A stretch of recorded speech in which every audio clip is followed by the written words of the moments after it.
Okay, welcome to Campaign TV here at CanLine 2015. We're talking to the leadership of Wieden+Kennedy. I want to start by painting a picture of the leadership at W&K. Can you tell me what inspires you and how does that actually trickle down to the organisation? I guess, we come to Wieden+Kennedy for creativity. So creativity inspires us, no matter what it is. But in every department. So I'm an account guy by trade, but still I'm inspired by the creativity of the agency, and that's what keeps me going. Discomfort.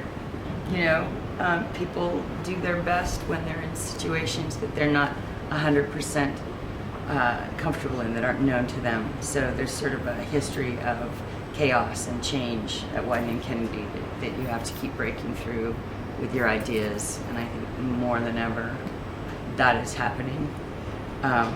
So the tendency is to remain still instead of keep changing. But making the best work you can in that environment is really what inspires us.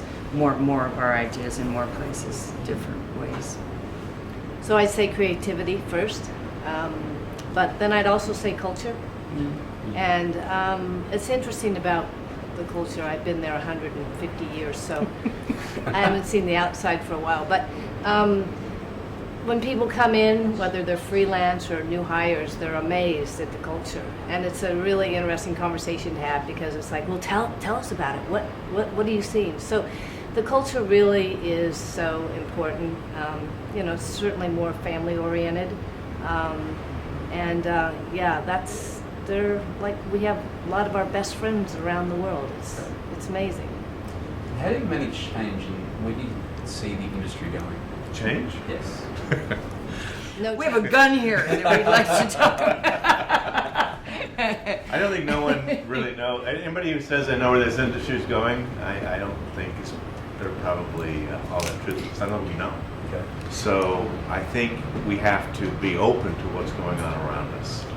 And we have a phrase in the agency, walk in stupid every day, which means clearing your head of preconceptions and walking in with a clean head so you can adapt to today's problems. And in today's world, I think that's probably the best you can do. Yeah, I think that the change question, the industry is littered with theories, approaches, failed companies off the back of what the next thing would be. And I think you just have to build the best company you can every day for the day that's in front of you, and make the work for the audience that's in front of you. And that means it has to show up where those people are in ways that are culturally relevant to them. That's a much harder feat than it sounds like. And the second you stop to sort of philosophize or theorize or game plan, you sort of miss today and you better be ready for the day after.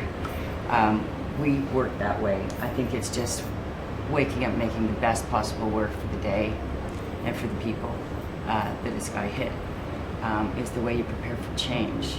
Not having preconceived notions, not being sure that the way you do anything is the way you do everything. We made a joke once that if you really wanted to change the work that came out of Wieden+Kennedy, you just throw a bomb into the middle of our excellent production department, and everyone would have to wake up tomorrow and go, well, shit, I better be able to make an idea that I had. Right. And they'd probably make a different idea. Yeah, change is interesting, because I don't think you can define it, but I think you just have to keep your mind open to really looking at everything from a 360 standpoint, and not even specifically talking about any kind of media as much as, okay, so if this is a brand that needs to talk to different people, what's the 360 look at it, not something specific like a specific television spot or something like that. And that's not trying to avoid the question as much as I just think there's so many channels and different medias out there now that's probably the smart way to look at an assignment. Talent is so central to any business model. Yes. What type of people do you attract? The weird ones. The ones that like drugs. Let's like being isolated. We've always liked a little bit of outside talent.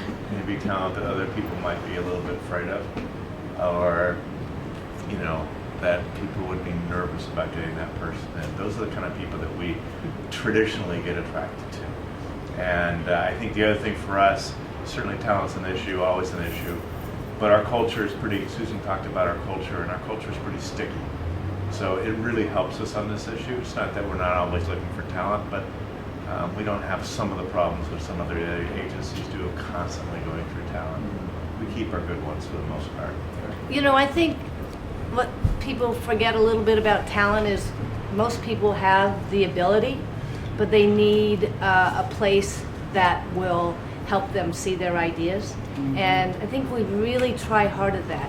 And I've been proven time and again, especially from Dan, one of our early famous stories is we had a receptionist who he promoted to be a writer, and she turned out to be, an unbelievable writer, Janet Champ. So he's always been a believer that everyone has talent, and they do. And when they're supported and guided, most people can come up with great ideas. Fantastic. Guys, on behalf of the campaign, thank you very much for